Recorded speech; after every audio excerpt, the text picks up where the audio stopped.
Hello and welcome to the Maker Studio workshops. Today this workshop will be on learning a programming language, Python. The learning outcomes for this workshop will be the following. What is a programming language? What is Python 3? What is an IDE or an integrated development environment? What are the differences in data types and how are they used? What are conditional operators? What are loops? And what is user input and how do we store it to a variable? Finally, we'll build your first program, a dice generator, that will generate two dice objects, add the total of those two objects together, and pass that total to the user. Let's get started. Background information.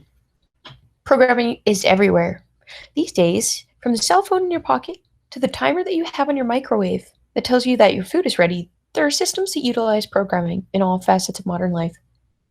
You can begin programming for the world around you, and it's as easy as setting aside some time to learn these new languages. Do your research and find out what programming languages would best suit your needs.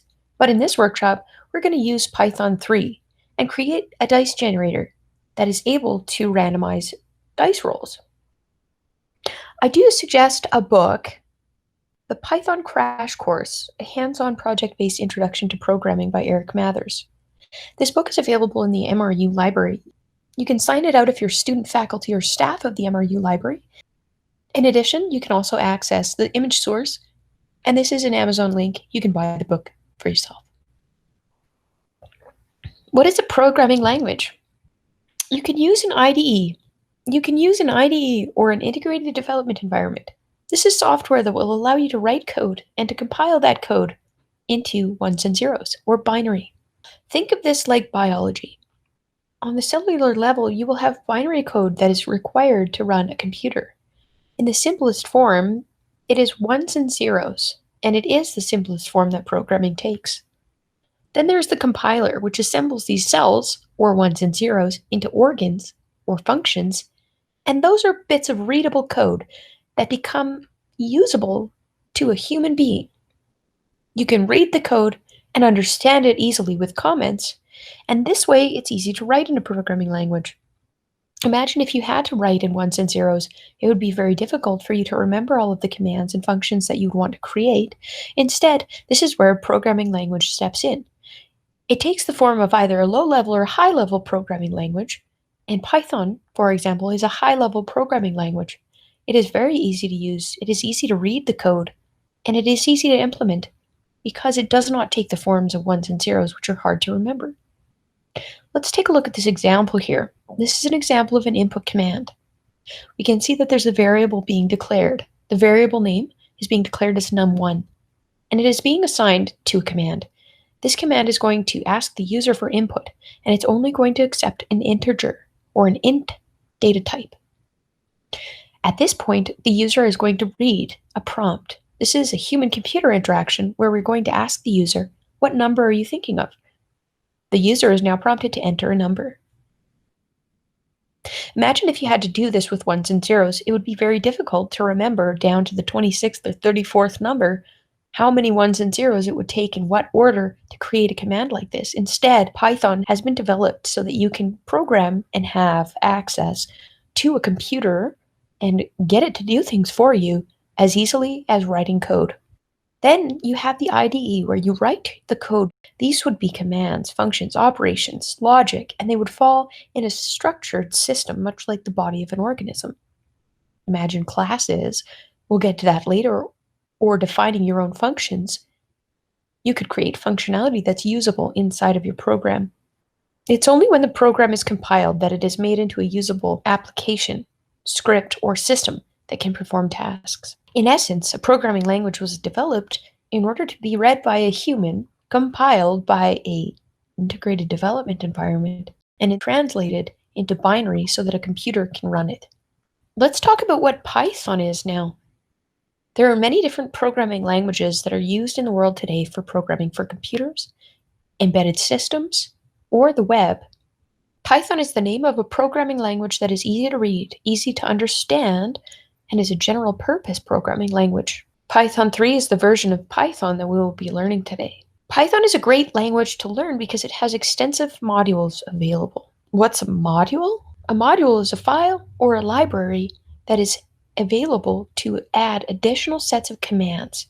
Once it is installed and included in the Python script that you are writing, it can extend the usability and functionality of the language. Imagine this example. If you wanted to add a new reference book to your collection, you'd be able to understand and use the terms inside of the book for your own purposes. Just like adding a new book to a library that you already have, whenever you call a module and import it into your Python script, you will be able to access the terms or functions and classes that are inside of that module.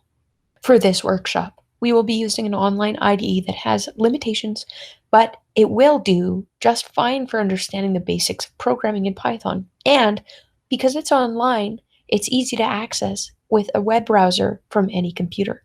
You don't have to download an IDE to program in Python, but it is nice to save your scripts on your computer. If you want to keep your scripts to yourself, you should download an IDE and work off of your computer. Otherwise, an online IDE that shares your scripts with the community will do just fine. What is an IDE? IDE is an acronym, and it stands for Integrated Development Environment.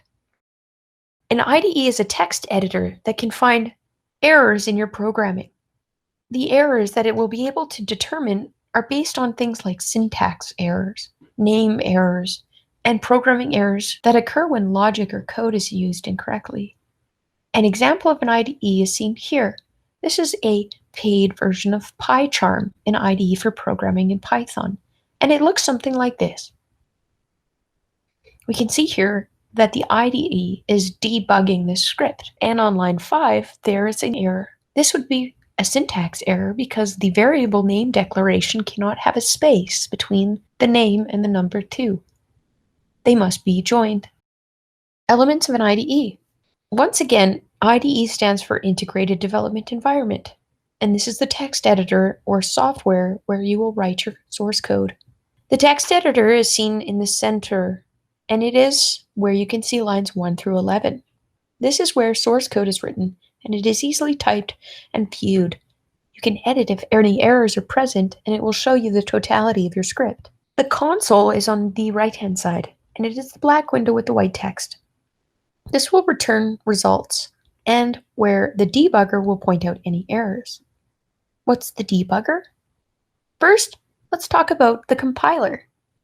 When you write your script in the text editor, you want to run it. If you click on the play button or the run button, a compiler will translate your programming or your source code into binary. If you have prompted it to print to the console, it will return any answers to the console. In addition to the compiler running, the debugger will also run, and this is a tool that can help find problems or mistakes in code, also called bugs. Here's an error example. The package is on its way, traceback, most recent call last, file main.py, line 11, in module print. This is an example of a name error where the quadrant variable is not defined, and the debugger will point out the line number that the error is located at. Notice in the text editor lines 1, 2, 3, all the way through 11. If we refer to the name error, and we see that in file main.py line 11, we can find our errors easily by referring back to the debugger and finding it on the line that is indicated by the debugger in the console. Printing to the console. Let's try a Hello World program, and we will write it together. Please open the REPL.it website URL and run an iteration of Python. The environment will open and take some time to load, and when it is ready, try the following command. Print bracket, quote, hello world, exclamation mark, quote, and bracket. Anytime we want our program to print information, we include this text within the print statement. To print text, put it in single quotes. But to print a variable that has a value stored in it, include only the variable name. Hold on a second. What if I have to use a quote within the quotes I'm using? Well, for this instance, you should use double quotes and include the single quote where you need it to be in your string. Otherwise, you can try this out yourself. Try to say, it's sunny today, as a string. In your print command, you'll see that it will break. If you use the double quotes, you will be able to print this string to the console easily. Printing variables. Variables are name badges that you assign as a word. A variable cannot start with a number. You can assign it to a number, a name, or another variable. But try this. Here we have a variable declaration in the form of num. Num, the variable name, is declared and it is assigned the value of 5, which is an int. There's another example of a variable declaration as your text. Notice that there's camel case being used here, where your is lowercase and text, the second word in this variable declaration, is capitalized on the first letter. Camel case, camelback notation, is part of programming and is used to help a programmer read a variable easily. Your text is declared as the variable name, and it is assigned to the value hello again, and this is a string data type. To print the value that is stored in both of these variables, use the print command we learned earlier and pass it the variable name. Try this out in your IDE now, please. Math. Now, let's build some simple calculators using the math operators. The plus, the minus, the multiplication symbol, and the division symbol, as seen here. These 4 examples are the same, but notice that the math operator changes when it is adding a total in the variable answer or subtracting a total in the variable answer. It is also going to multiply and divide in the later examples. If you write this script once, you can easily modify the math operator by just changing it in your IDE, in your text editor. Please try this now. We can even ask Python to take an input from the user and store that information that the user has given in a variable. Rather than setting them up as variables that are defined in the beginning of the script, it will prompt the user to pass it information, and it will store that in the variable that is declared at that command. Take a look at this line of code here. Number is the name of the variable that is declared, and it is assigned to a command. At this point, input command is used, and it is passed a string. The string will print to the console and wait. It will prompt the user to, quote, "Give me a number, please." The user will then be able to give information by typing into the console, and that information is returned and saved in the number variable. Number being the variable name, and any name can be assigned here. But number is the variable name that was chosen for this example. Please try this line of code out, and you feel free to change the name of the variable declaration to test this theory. Does this really work? Inputs. Requesting numerical data. In the last example that we saw, the command input was used, and it can accept strings as well as numerical data types. Just to introduce this concept, we've seen it in the past. String-based data types, text-based data. Numerical-based data is, you guessed it, numbers. To limit the input for your program to only accept numbers, you will need to constrain the data that it will accept. And so please refer to this example here. We're using the same variable name, number, and this time we're assigning a data type. The data type is an int, and it is called first. Then we're going to say input, and we will prompt the user at this point with information. The user will read this information, and so it needs to be pertinent to the task at hand. What do you want them to do? Well, in this case, we want them to enter a number. So, quote, enter a number, quote. At this point, printing a number is declared later. If you run this script, you will see what happens. It will ask the user to enter a number. Try entering 5 spelled F-I-V-E. This is a string-based data type, and you won't be able to enter that because, you guessed it, we've constrained the data type that is accepted to be an integer. If you enter 5 as a single 5-digit, then fine, it will print the number 5, and your program will exit at that point. Please try this script now. So we've introduced the concepts of data types, but let's look further into what data types really are. Data types refers to the flavor or kind of data that is being accepted, being used, and how it will interact with other forms of data. There are two basic kinds of data, and we will deal with that only in these workshops. String-based data is text. Text-based data. Numerical data types come in two different forms. They can be a floating number, or an int, an integer. A floating number is a float, and it refers to a number with a decimal point and numbers following it. Of these two kinds of data, there are various types, and numerical refers to a floating number or a number that has a decimal point and numbers following the decimal point, or an integer, an int, and that is a whole number. It doesn't have a decimal point. Now imagine if you had requested from your user data and you wanted to ask them a number and collect that, store that in a variable, and ask them for a second number and collect that, and store that in a different variable, and add or subtract those two numbers. If you didn't constrain your data type and they typed the number 5, you wouldn't be able to add them together. You'd get some strange errors, or your program wouldn't work the way that you wanted it to, like a calculator. But in this case, it is important to ask them for numerical-based data. Comparison operators are used to compare one set of numbers to a min, max, or equal to number. Imagine these comparison operators as a filter. Let's start with the greater than or equal to, less than or equal to comparison operators. Here we see x is a variable, and in this case, we don't have x declared. You can declare x as any number, and if we declared x as 7, some of these comparison operators would pass and some would fail when comparing it to the number 5.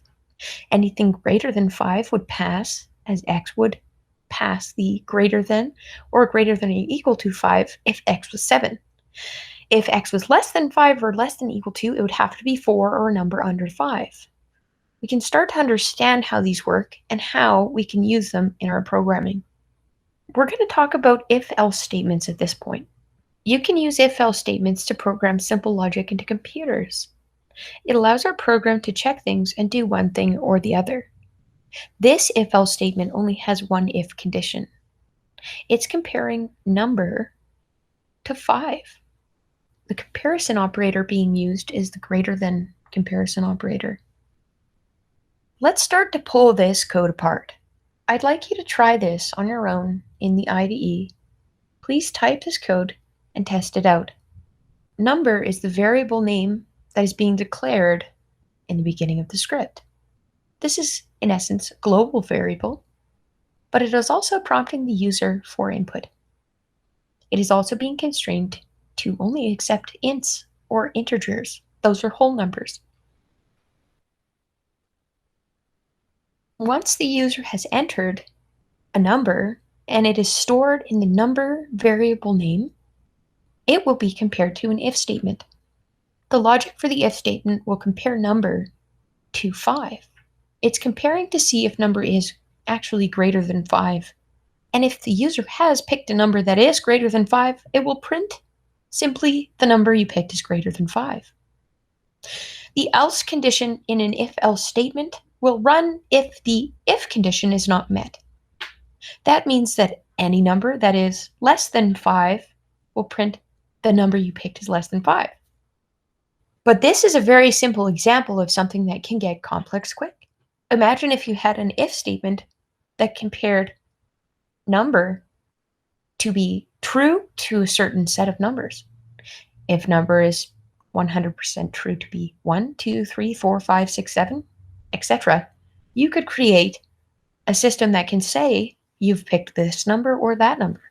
It's important to note that capitalization will affect the syntax of an if-else statement because Python is sensitive to capitalization information.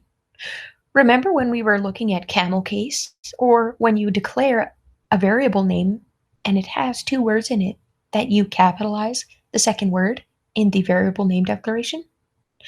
Capitalization here, used in camel case, is important, and it will overlap with if statements. If else, those commands need to all be lowercase.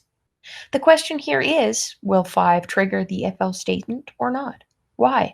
Please copy this code and test it out in your IDE now. For loops.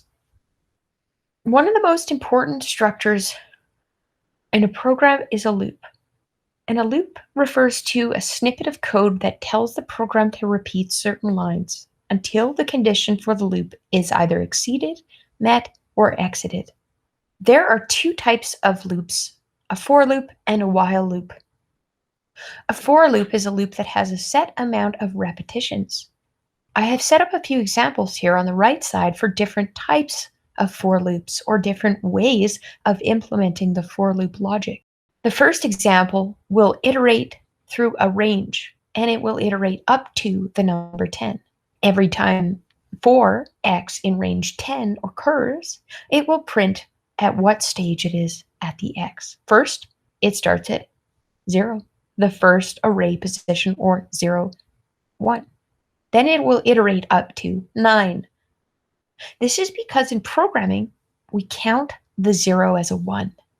This is an important consideration to contain in a memory that you have of Python, and remember this when you get into arrays. For x in range 2 to 5, this will start at 2 and exit the for loop once it reaches 5, printing all the way along until it reaches the exit condition for the for loop, which is the number 5, for x in range 2 to 5. Please try out the last example and see what you get. While loops. A while loop is a loop that doesn't have a definite end. A lot of times, there's an if-else statement that's driving the while loop inside of the while loop to stop at a certain point. This way we can build repetitive code that will shut off when a specific event happens. The example code on the right uses a variable called pass5. That variable named pass5 is the trigger that will start and exit the while loop, because the while loop compares if pass5 is false. To start the while loop, pass5 must be false. Then x, a variable that is declared in the global variable section of the script at the top, is added to itself. What happens here is that x is incremented by 1 until it reaches the number 5. And at that point, 5 is compared in an if statement to a set value of itself. X is equal to 5, x is greater than 5, and at this point, the pass5 variable is switched to true, in which case the while condition exits. It is no longer false. Playing around with these and doing a lot of examples helps a programmer to understand how logic and reverse logic works. It is confusing at first, but don't lose hope. The best case scenario is you've tried this a few times and you build in ways of remembering and ways of testing your scripts to know in what state pass5 is, or the variables that you're using are, and just troubleshooting by finding information on forums or building a workflow that works best for you. Good job, everybody. We got to the end of the workshop, but now we get to do the fun part. We'll write a script together. We're going to build a dice generator, and I would like to, if you haven't already, please open the REPL.IT programming IDE. This is an online IDE that is available to anyone for free use, and you can run all kinds of different programming languages. For this workshop, we are using Python 3. This will be the first Python in the drop-down menu in the REPL.IT website. If you haven't already opened REPL.IT, you can do so by typing repl.it into your web browser and pressing enter. It'll bring you to the REPL.IT landing page. This is a collaborative in-browser IDE that's free for use that you can start coding in today without having to download an IDE to your personal computer. Please click on the Start Coding button, and a new tab will open. These are various programming languages for use within the REPL.IT IDE. Please click on the Python button.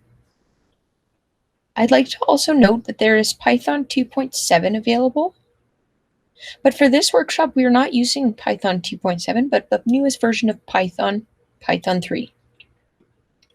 Once you select Python, you can click Create REPL, and a new environment will load.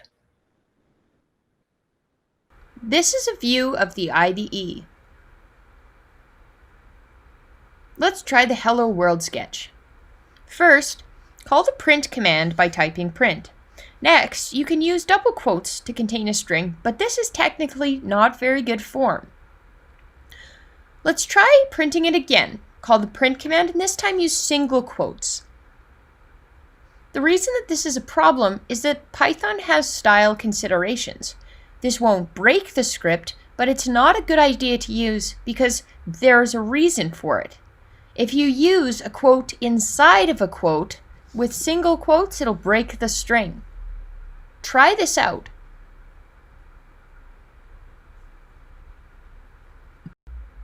These are comments that I'm writing, and they're containing information about the script. You can write a comment with the pound sign.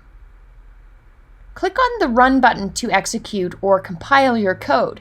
Notice how both of these examples, print 1 and print on line 3, work fine.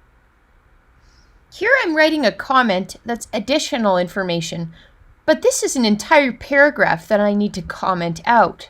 In order to do this, I'll use 3 single quotes and then finish the entire paragraph of text and follow up to close it with 3 single quotes. Let's try declaring a variable and assigning that variable name to a number. Let's type the name of the variable, in this case it's number, and it will equal an integer, which is 5. Let's create another variable, and this time call it your text. We're going to pass it a string, and it will be, quote, hello again, end quote. Let's try to determine what the data types are for these two variables. I've told you what the data types are, but there's a quick way for you to be able to check them. Use the print command and pass it the type function. At this point, inside of the type function parameters, and enter the variable name that you want to check. An IDE will always suggest variables that you have previously declared in addition to keywords. It does this to help with efficiency, and it helps you type less. Access the suggestion by using the arrow keys and pressing enter. If there's only one suggestion, all you have to do is press enter. Let's introduce a Boolean data type. We're just going to say this bool equals false. We can try this bool, close bracket, and when we run this, it will also tell us what type of data it is. It's a bool, a Boolean data type. Why don't we comment out all of our code? If we execute this, and we clean up the parts where it's breaking, then we can see when we run this that it will return nothing. Let's build a simple calculator. And we're going to assign some variables. Num1 equals whatever number you like. In this case, we're going to do 5. And num2 equals 10. If we want to work with these two numbers and add them together, we need to do this within a new variable, and we'll call that variable answer. We're going to take our variables that we declared in the beginning here, num1, and we're going to simply add them together. At this point, we need to receive that information somehow, so we'll print it to the console by calling the print function and entering the variable that we declared answer as the print parameters. We'll see that it prints 15. There are 4 simple math operators that you can use, and it is the plus sign, the minus sign, the star sign located on your 8 key, and the division sign. I'd like you to try changing the math operator and running it. If your IDE doesn't return with an answer, or it seems like it's stalling, you can always refresh your browser, and REPL.it will save your work. They save it to a unique named URL, and it'll always be there. You can return to it later, but I don't like to trust cloud-based services, and so I always back up any data on my personal computer. Rule of thumb, if you're going to work with digital files, nothing is ever saved unless it's saved 3 times in different places. Otherwise, it can be deleted or compromised, it can become corrupted easily, and everything is lost. A good habit is to at least back up your files on a cloud server and on a personal computer. And for safekeepings, if it's very important, keep it on a flash drive or a hard drive in a safe, watertight container. Let's take user input at this point. Let's call the input function and assign it to a variable number. We're going to interact with our user, and at this point we need to give them prompts. What do we want them to enter? In this instance, give me a number, please. What happens when line 30 is reached is number is assigned to an input command. We'll wait for the user to pass information to the IDE, and it will store the information passed to the variable number. At this point, the user can enter any data type. It will not matter if it is a string-based data type or not.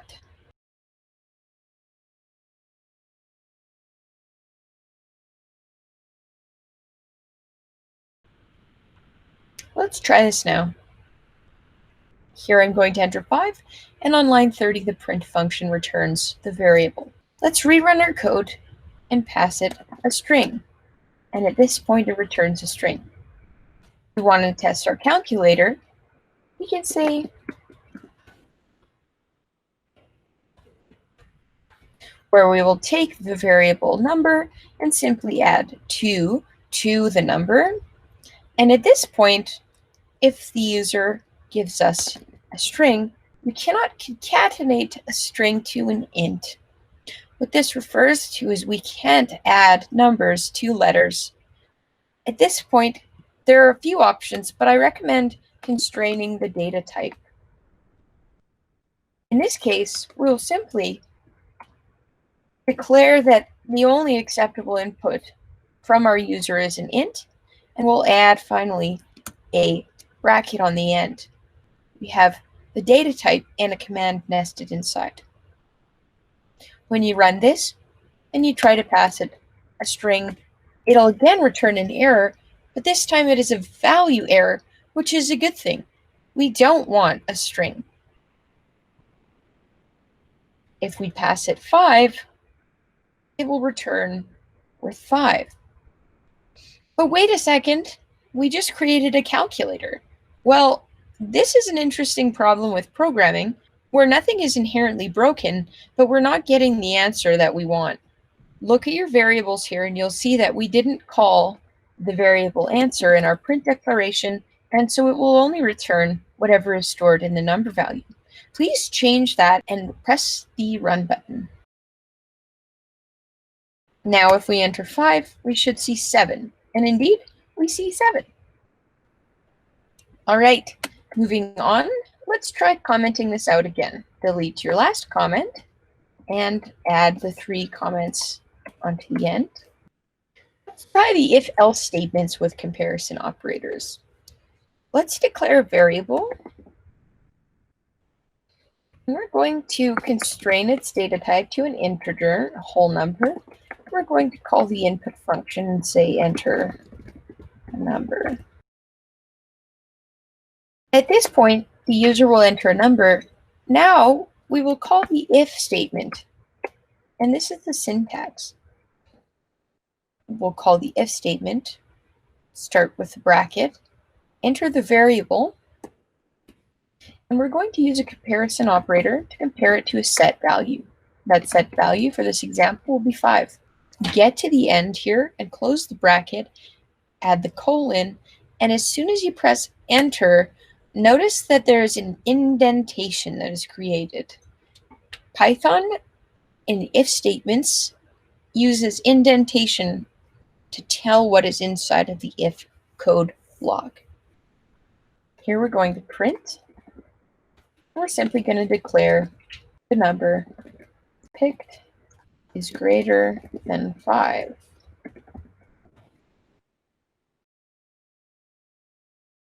Let's add the else condition.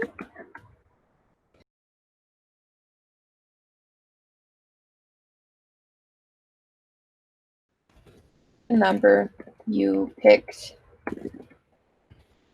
is less than 5. This is a simple program to be able to indicate is a number greater than or less than 5. And let's run this program. We're going to enter the number 6. And we can see that the if statement on line 40 here is going to compare the variable to 5. And if it is indeed greater, it will just print whatever's in here. We can have it also do whatever we want it to do within this bit of code.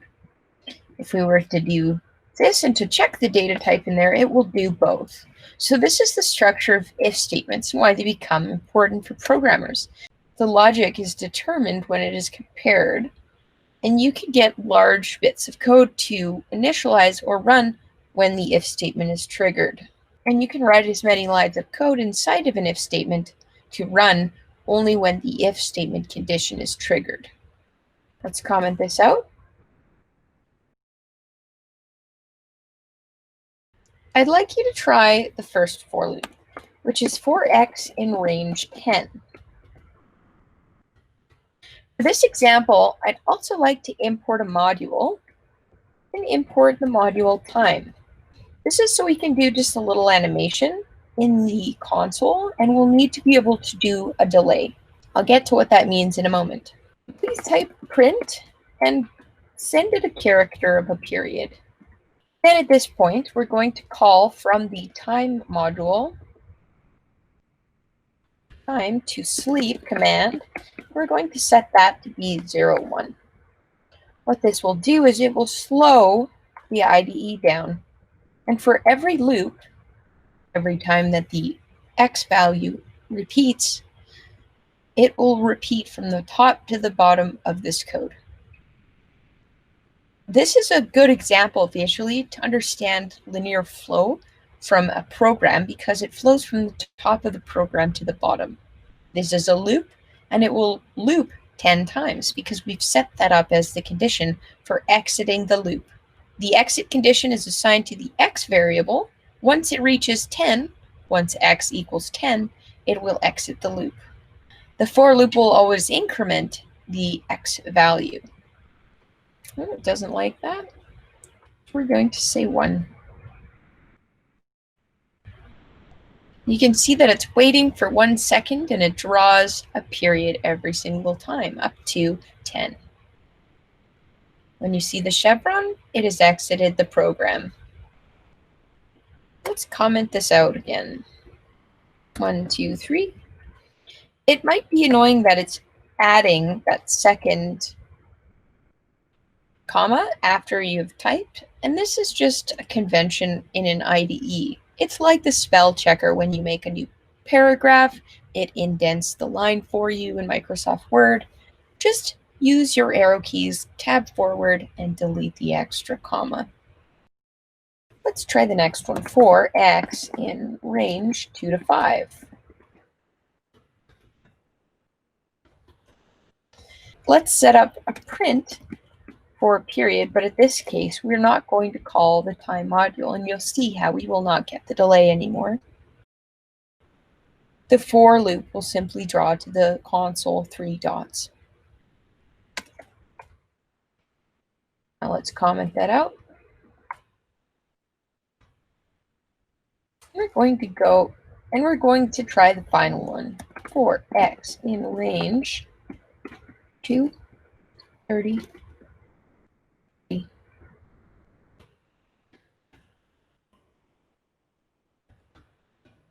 Let's just print the x value in this case. This is going to count up to the number 30 in increments of 3. This for loop will count from 2 to 30 in threes. So it will add 3 to x up to 30, starting on the number 2. Let's delete all of our code. If you ever want to save code onto your personal computer, you can always save it as a .py file and open it later as a Python file. This while loop runs on Boolean logic, comparing a variable past 5 to a Boolean value, false.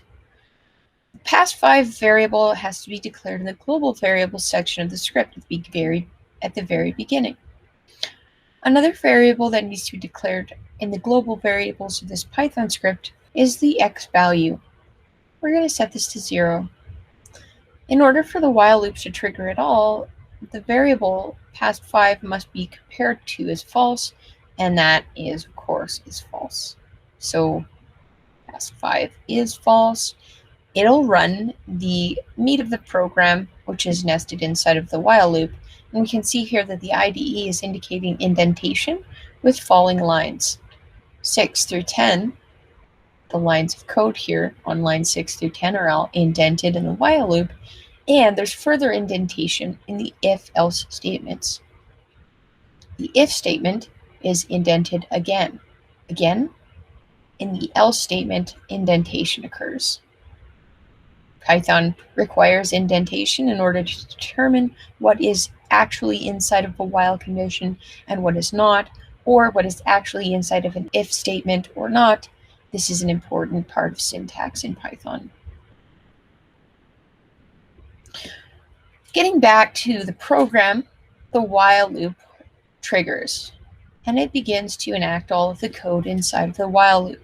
X, the value that was once at 0, is now incremented by 1. At this point, the if statement is comparing x to 5. And every time that it is not greater than 5, it will print x. It will increment x, and it will print x, which means that, of course, x is going to count up to a set value, which is 5. The reason it exits once 5 is occurred is because the variable past 5 is overwritten to become true, which triggers the entire while loop to no longer meet the required condition. At that point, the program exits. There is no more code for it to run. All right, we are into the part where we will build a dice generator.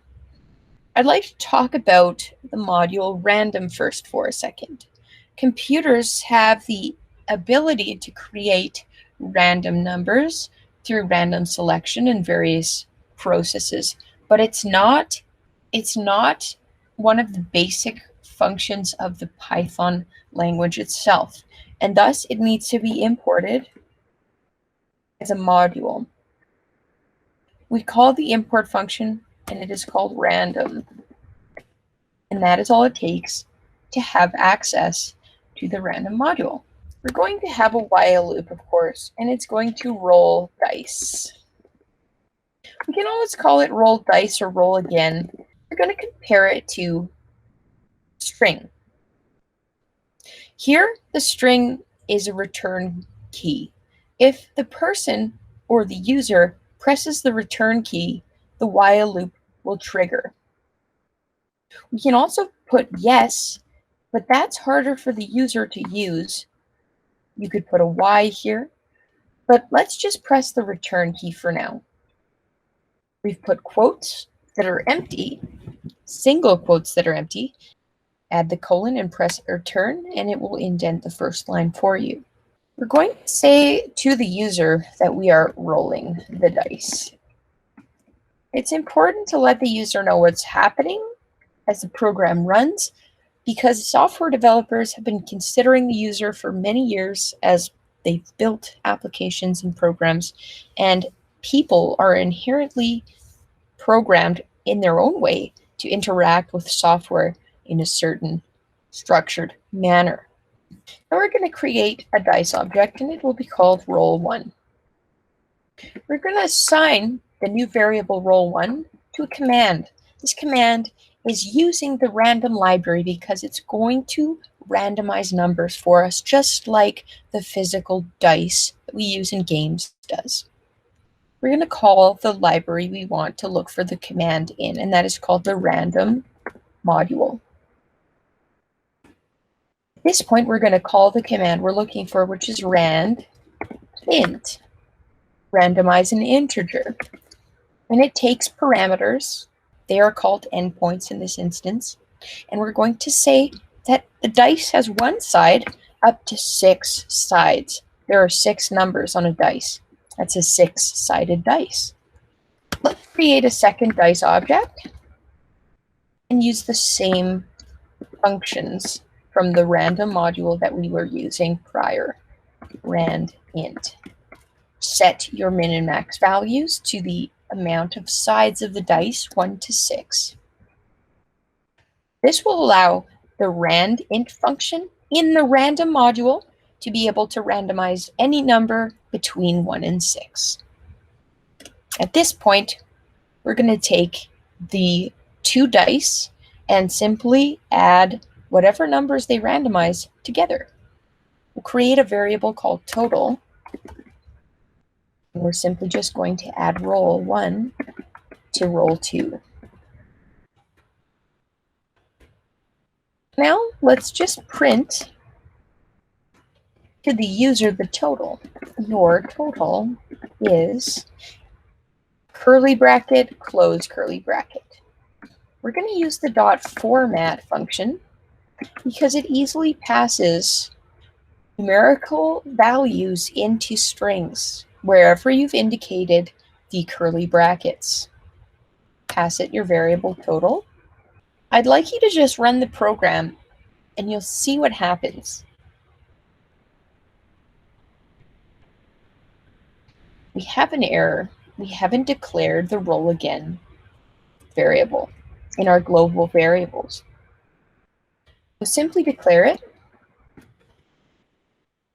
and equals a single equal, but it does need to reflect the same value that is being triggered by the while loop. In this case, that variable, roll again, needs to contain an empty quote. That is the return key. When you press enter on your keyboard or return on a Mac, it will run the roll condition. And it sure is running your program. In fact, it's going to infinitely run your program until the web browser disconnects from the internet or the battery on your computer dies. The reason that it is doing this is because there is no condition to pause the while loop. It will infinitely generate random numbers, but it isn't useful to a user at all. At this point, we need to simply roll again. So we're going to call the variable that trips the while loop, and we're going to ask the user with the user input command, would you like to roll again? Press return for yes. This will allow the while loop to pause when it is waiting for the user input and allow the user to decide if they're ready to roll again or not. Is it their turn? If it's their turn, they can roll again. And it's working. This is a very simple program. What's nice about it is it's few lines of code. It's easy to read. The names of our variables are understandable. It would be nice if we maybe change these to indicate dice, or if we put a comment in here somewhere at the very top of the script that indicated the intended use for this program. In this case, this is a dice generator. It will generate 2 dice objects add their totals together so you can play games with people virtually. First thing that I want you to look at is there is repetition here that is needless. And it's not common for dice to just be six-sided. You can have dice that have more than six sides, and in other games, those are used. So wouldn't it be cool if you could change the min and max values simply in one place, maybe in the global variables? Well, yes. The answer is yes, that would be awesome. So let's set a min and a max value. The min value is 1, and the max value is 6. Notice how I'm using all capital text to declare these variables. That is an indication that these are constants and they won't change like the roll again in the script. They are static. The only time that they change is when someone goes and changes this to 20. Now we have a 20-sided dice. Or, if you want to get crazy, a 100-sided dice. Let's just stick with 6 for now. Where would we put these variables? Well, they need to be declared where they're being used, in the randomizing function. Please go ahead and modify your code now. Now I'd like to introduce the user experience. This is a concept that when you work with software, you inherently expect an experience. Why? It's easier for you to engage with something that interacts with you rather than just passes you the information and acts a little bit. Let's call the module we used earlier time. What's really great about the time module is that it creates the option for a person to read what is being read before the next piece of information is passed to them. Watch this. We're going to use in the time module the command sleep, and we're going to give them a 1-second delay, which means it will print rolling the dice before it passes the second string. And this gives the user the experience that the machine is waiting for them to read what is there, and they're more likely to have a good experience. Let's try this with the second string. And your total is. Let's call the time module and ask for the sleep command and pass it a 1-second interval. If you feel that that's not enough time for them to read it, you can pass them a 3-second interval, but the number that goes as the parameters in the sleep command is indeed a second. Now let's run this script and have this experience. Rolling the dice. Your total is 19. 3 seconds. Awesome. So this has changed how I feel about this program. In this case, it is way more considerate of me as a person. It's going to not just pass me way too much to read, but it's going to wait so that I can catch up to what's being given to me as far as information. Cool. We're considering the human-computer interactions. The next thing I'd like to talk about is optimizing by creating our own functions. What we can do is optimize and create our own functions because we see that they repeat and they don't need to. We're going to write our own function that also needs to come before it's called in the while loop. Let's define a function, and at this point we call the def command. Add a space and give it a name, something that is going to indicate to the programmer what it's supposed to do. Randomize numbers would be a great name. At this point, we're going to call from the random module, the rand int command, and we're going to pass it those min and max values. At this point, it's only important that it returns with a total. When you call the randomized numbers function in place of this command, it will return and assign to the roll1 variable whatever the random number was. What's happening here is that there's a problem with the way that we defined our function. The definition of the function is fine, but we don't have a total that is being assigned to be returned. So we need to declare in the randomized numbers a variable and then store the value in the variable and return total. At this point, this should fix our script. I want to highlight a really important concept about programming that often gets overlooked by beginners. Making mistakes and working through them is one of the best ways to learn how to program. If you did it perfectly, you probably wouldn't understand why it worked. Don't be afraid to ask other developers questions about your scripts. Just always remember to look for the answer first before you just start going willy-nilly onto every dev community and asking questions. There are cases for someone to share a script or a question, but it's as easy as getting a problem, such as an error, returned to the console and copying the error name and searching it in Google.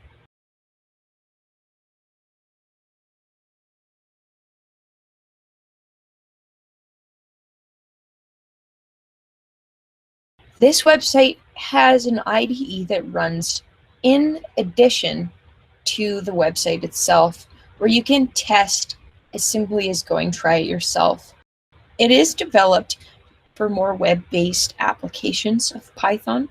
Keep in mind, Python is a general purpose programming language, and not only does it exist for web development, we're also going to look for the documentation for the official Python website.